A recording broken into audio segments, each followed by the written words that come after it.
প্রিয় শিক্ষার্থী বন্ধুরা, আসসালামু আলাইকুম। আশা করি তোমরা সবাই ভালো আছো। তো আজকে আমি তোমাদের সপ্তম শ্রেণীর জীবন ও জীবিকা বইয়ের প্রথম অধ্যায়ের আমরা পৃষ্ঠা নম্বর দেখতে পাচ্ছ। এখানে পৃষ্ঠা হচ্ছে 19 পৃষ্ঠায় দেখতে পাচ্ছ যে ছকটি রয়েছে।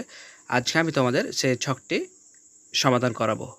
তো দেখতে পাচ্ছ এখানে তারা বলেছে যে পারিবারিক বাজেটে নিজেকে সম্পৃক্ত রাখতে পেরে তোমার কেমন লাগছে, কি কি নতুন বিষয় শিখতে পেরেছো এবং এসব দক্ষতা পরবর্তী সময়ে তোমার কি কি কাজে লাগতে পারবে। তো দেখতে পাচ্ছ এখানে বলছে যে আমার অনুভূতি, নতুন যেসব দক্ষতা শিখেছি, দক্ষতা যে কাজে লাগবে। তো চলো যাই প্রিয় শিক্ষার্থী, আমরা এই ছকটি সমাধান করি। তো তার আগে একটা তোমাদের কথা বলে রাখি, আমরা ক্লাস 1 থেকে শুরু করে ক্লাস 10 পর্যন্ত সকল শ্রেণীর সমাধানগুলো আমরা করে দিচ্ছি। তারই ধারাবাহিকতায় কিন্তু আসলে সপ্তম শ্রেণীর এই জীবন জীবিকা বইয়ের সমাধানটি করে দিচ্ছি।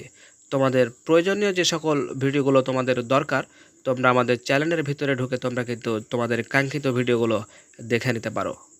এবং এটি একটি শিক্ষামূলক চ্যানেল।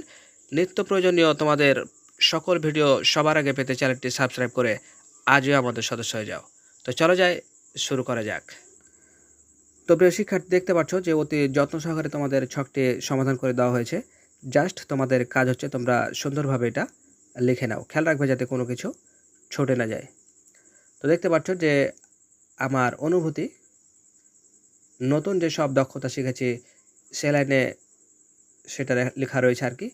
একই দক্ষতা যে কাজে লাগবে সবগুলো সুন্দরভাবে লেখা রয়েছে। জাস্ট তোমাদের কাজ হচ্ছে তোমরা যে ছকে যেগুলো আছে তোমরা সুন্দরভাবে সেটা লিখে নেবে।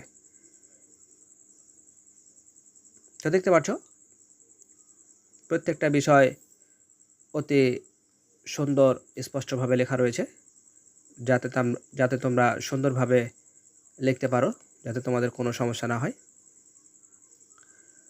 তো প্রিয় শিক্ষার্থী, আমরা সাধারণত তোমাদের প্রয়োজনের কথা ভেবে কিন্তু আসলে ভিডিওগুলো কন্টিনিউ আপলোড করে যাচ্ছি যাতে তোমাদের সুবিধা হয়।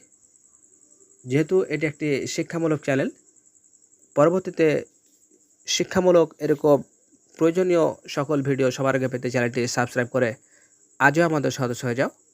কারণ সাবস্ক্রাইব না করলে আসলে আমরা যখন ভিডিওগুলো আপলোড করব তখন সেই ভিডিওগুলো তুমি সবার আগে পাবে না। তো দেখতে পাচ্ছ অতি যত্ন করে তোমাদের জন্য ছকটি পূরণ করে দেওয়া হয়েছে। জাস্ট তোমাদের কাজ হচ্ছে তোমরা সুন্দর করে এটা লিখে নাও। খেয়াল রাখবে যাতে কোনো কিছু ছুটে না যায়। তো ভালো থেকো, আল্লাহ হাফেজ।